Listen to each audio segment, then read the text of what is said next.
Start with the leaders Arsenal, who failed to win in their last 3 games. They entertained an Aston Villa side who've not beaten the Gunners in nearly 10 years. The commentator at the Emirates was Simon Brotherton. Still smarting from the trauma of last Saturday, Arsenal's players face a real test of their mettle over the next 4 days, but they have an added incentive now, of course. With the continued unavailability of Robin van Persie and Kolo Touré, who are both at least back in training, Arsene Wenger had one decision to make today, namely who's going to replace Eduardo, and it's Theo Walcott rather than Nicholas Bendtner, with a fit again Abou Diaby coming into midfield. Martin O'Neill has seen his team beaten only twice away all season, and he's named the same side that beat Reading 2-1 at the Medeski last time out.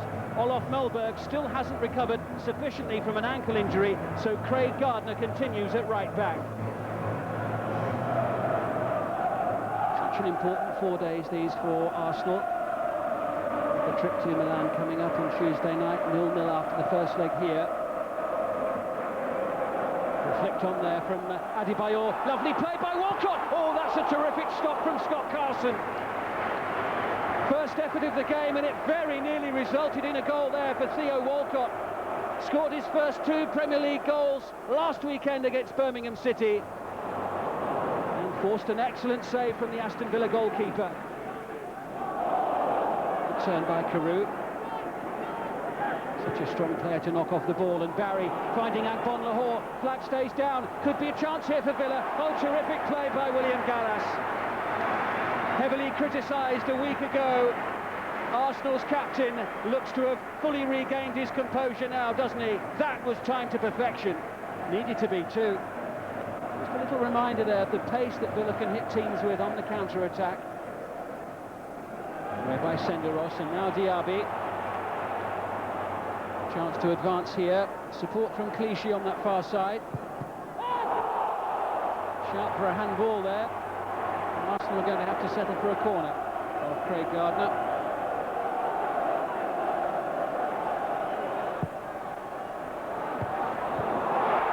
Chance for Senderos.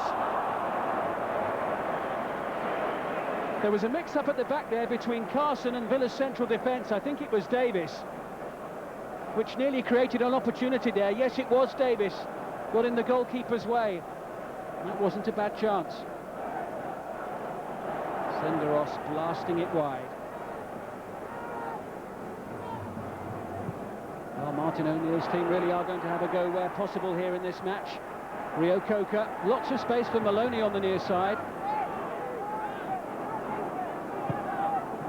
Now Agbon Lahore, not offside. Little look across the line. Carew is up with him as well. Agbon Lahore, oh, and it's an own goal. It's gone in off Senderos. And Aston Villa are ahead at the end of an awful week for Arsenal. They are behind here against Aston Villa.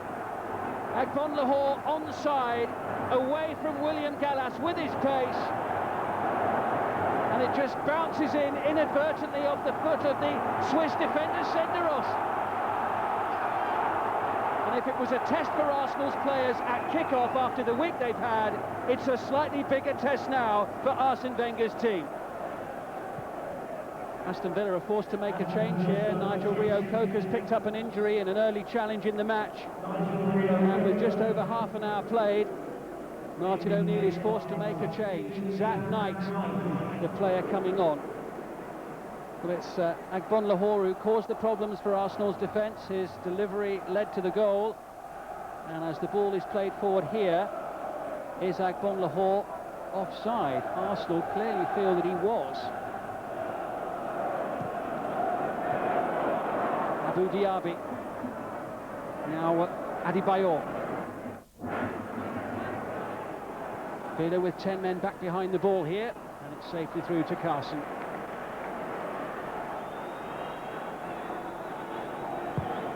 And Villa have a player down on the edge of the penalty area here, which is why Carson's kicked the ball out of play.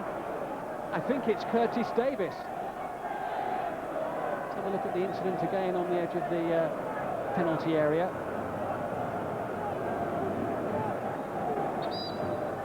Not sure what happened there. Whatever it was, clearly extremely painful. Carew finding Maloney, doesn't need much time to tee it up. And Arsenal saved by the post. The Emirates Stadium stunned into silence by Sean Maloney. The danger's still not cleared. Ashley Young now for Aston Villa. Osborne. Gardner, who can crack them, took a deflection on the way. And it's Villa who are asking the questions as half-time approaches here now. And it was a terrific shot from Maloney, pushed onto the frame of the goal by Almunia. Villa very nearly 2-0 up. Gallas is no more than a yard or two away from Agbon-Lahore in the centre. That's why. Here's Agbon-Lahore. Now Maloney. Baumer on the overlap near side. Agbon-Lahore makes tracks into the centre. Uncertainty there for Arsenal at the back, but dealt with well by Philippe Senderos. Sanya. Now a chance to see the pace of Theo Walcott. Look at Larson going after him. Led a merry dance by Walcott. Terrific play. Adebayor. Here's a chance for Fabregas, and he's wasted it. That was a great chance for Arsenal. Lovely play by Theo Walcott. Larson was at full stretch just to stay with him, twisting this way and that. The pass finds Adebayor. Time and space for Fabregas, who skews it wide. Villa forced to really switch things around a lot during that first half. When Rio Coca went off, Davis went to right back, Gardner moved forward into midfield, and Knight to central defence. But now Davis is injured, Gardner's back where he started at right back, and Isaiah Osborne has come into the midfield. Arsenal getting about their work nice and quickly. Walcott, he's got the pace to really cause difficulty. Blocked behind by Carson. Nearly the perfect start to the second period for the league leaders. 60,097 inside the stadium here watching this one. Cannot take their eyes off it. Oh, Osborne was caught there by Senderos. Advantage played by the referee. Now it's Ashley Young. Good save by Almunia. Got down really well. I think it was a good advantage played by Mark Clattenburg, because it opened up to a shooting opportunity there for Ashley Young. But it was a smart stop by Almunia, and it stays at 1-0. The play here by Kyle Clichy may unleash one. Carson right behind the ball. Clichy still looks for his first ever goal for Arsenal. Agbon-Lahore will chase, the flag stays down. Danger here, but Agbon-Lahore may have to go alone.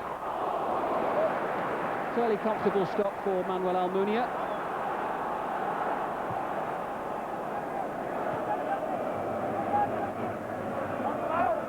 Little reminder to Arsenal, if anyone needed, that Villa have the capability to provide a nasty sting on the counter-attack. Baumer shouts for handball. Don't think it was. Now it's Barry. Oh, he's given it away. Adebayor could open up here. Fabregas. Now Kleb. Faced by Gardner. Kleb goes for goal. Good stop by Carson. Bentner's in there. Blocked by Knight and away by Gardner. Kleb with the capabilities to bring Arsenal back in the game. And that shot whipped in, forcing the save from the Aston Villa goalkeeper. Harewood causing problems. Here he comes. It's Marlon Harewood, and that was a real tester for Almunia. Arsenal fans on the edge of their seats there. Almunia has needed to keep his wits about him here a couple of times in the second half. Arsenal fans always say, in Arsene we trust. Has he got something else up his sleeve today? Well, it looks as though Arsene Wenger does have something up his sleeve. 2 changes are going to be made here. Meanwhile, here's Nicholas Bentner. Arsenal attacking again. It's such a dangerous ball when it's in low from Kleb. Not once, twice. Flamini! And that's the closest Arsenal have come to an equaliser for quite some time. Aston Villa were at 6s and 7s, and it's over the top from the Frenchman. Kleb now. Last year, Villa got to within 6 minutes of winning. They're within 6 minutes of winning now. Arsenal drew level. Can they do the same once more? Walcott in towards Adebayor. Not at this precise moment, they can't. There's still time for Arsene Wenger's side, but it's starting to slip away. Danielson. Arsenal have to do something good now. Fabregas. Away by Larson and by Agbonlahor. It's Clichy. Real tension. You can't take your eyes off this here in the closing seconds. 30 seconds of added time left. Arsenal still trailing. Kleb against Carew. One last time surely. Fabregas. The delivery has to be right from Clichy. This is the chance perhaps. Adebayor. Bender! Arsenal pull it out. With around 10 seconds to go in added time at the end of the match. Villa are denied a big victory, but it's a very important point for Arsenal. With time all but up, Bender scores. It is a late show from Arsenal, but a point rescued today will feel like more.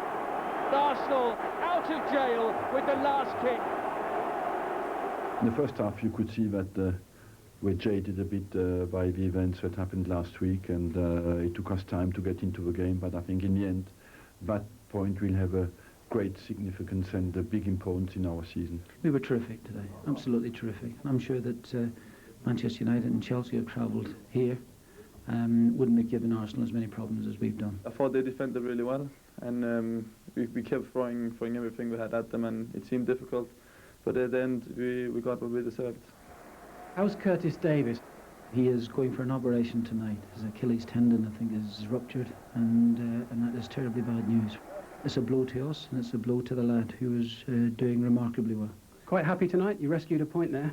Yes, I'm happy because I've seen, but you know, we didn't feel sorry for ourselves not being in a great day. We responded very well, and in the end we got a point when it looked desperate, so that's always very positive.